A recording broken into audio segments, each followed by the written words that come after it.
in Northern Ireland. They're great people, and Rory's actually just done a big charity walk as well. But listen, we're not here to talk about Rory Best, great man that he is. We're here to talk about the Freedom Convoy in Ottawa, and this is very dramatic developments, isn't it? Because I remember when Justin Trudeau was elected, everyone thought, oh, he's so wonderful, look at his lovely hair, look at his funny socks, isn't he going to usher in a wonderful liberal era of Canada? Isn't that amazing? But actually, these truckers, who, let's remember, are the backbone of our economy, are saying, hold on a second, if you're going to force us to get vaccinated before we can even cross the border into Canada, well, actually, no, hold on a second, we're going to have a protest here. So what do you make of what's going on? Explain it to us. Yeah, well, I think it's extraordinary to see that it's almost like a global protest taking place right now, Peter, not just in Canada. The Canadian truckers have inspired people around the world. It's happening in Finland, in Helsinki. It's happening in Germany right now, in Canberra, in Australia. Here in the UK, there are protests going on, convoys happening today, believe it or not, that have been inspired by these Canadian truckers. And it's a perfect example to remind people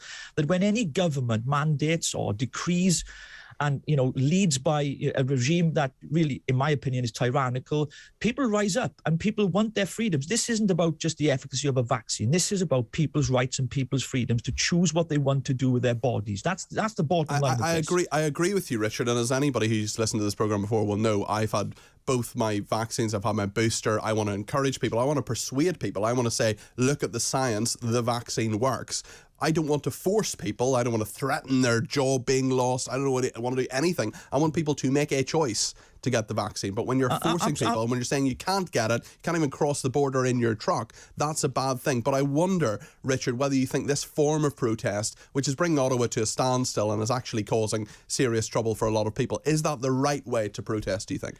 Well, I think it is, because the right to protest is part of our democracy. And of course, we're seeing Western democracies now being threatened by governments across the world, not just here, in the UK. We've seen it with Boris Johnson. In my opinion, we're seeing it in Canada, in parts of America. And I think people have fed up of politicians decreeing things and taking away their civil liberties and freedoms for which people died and gave their lives for. And I think that there is this sense that people are angry at politicians. And let's remind ourselves, they've been there for over a week now in Ottawa. And Justin Trudeau at the start of this went into hiding. He said, and I don't know if it's true or not, he said he had COVID and disappeared. He went missing in action. And now he's using the Ottawa Chief of Police, who's made a statement saying to his police officers, if you are found aiding or helping any of the protesters, then you will be prosecuted. The GoFundMe page, there was $9 million was raised to support the truckers and this protest happening in Canada.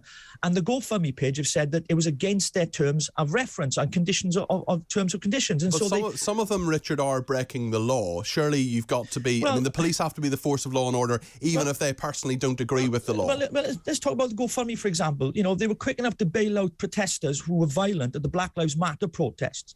And they never withdrew the funding from that. This is $9 million that have been given to support them has been taken away, and it was going to be given to charities of their choice.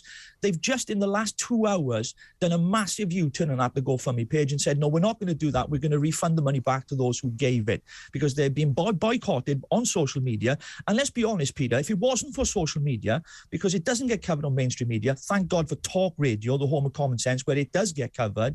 These are incredible scenes, because it reminds all of us that the power is never with government. It's always with the people. And we elect those government officials in the first place. And when they lead and govern by decree and not by consent or will of the people, this is what we're going to see. And we're going to see more of this around the world. And I believe that it is the right of people to protest. And so they should, because mandating vaccines to me is completely wrong. It's immoral, unethical, and it's just wrong. Thank you to the texter who says the Prime Minister of Canada is a trucking clown. Interesting. You talk about the will of the people there as well, Richard, and you speak a lot of sense, and I agree with a lot of what you're saying. But Ottawa residents have also expressed frustration over the demonstrations, complaining about constant noise and impact on local businesses, public services, unruly and aggressive behaviour. I mean, not everybody at these protests has been entirely peaceful, have they? Well, look, I can only go by what I've seen on social media, Peter, like many of your listeners and viewers, and yourself included. We can only get what we've been given, and I've not seen those images or pictures of violence. Some of the things that Trudeau has mentioned, saying, they're walking around and it's violent and they're racist and all that kind of stuff.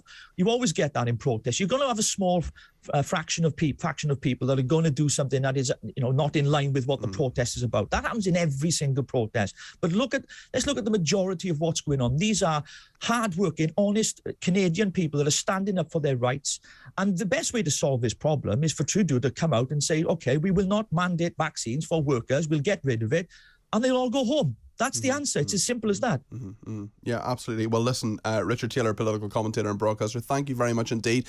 Obviously, I'll be supporting Ireland later, but I hope you have an amazing day, and the inevitable, terrible defeat of Wales in the rugby isn't too bad there, Richard. I'm only joking. All the very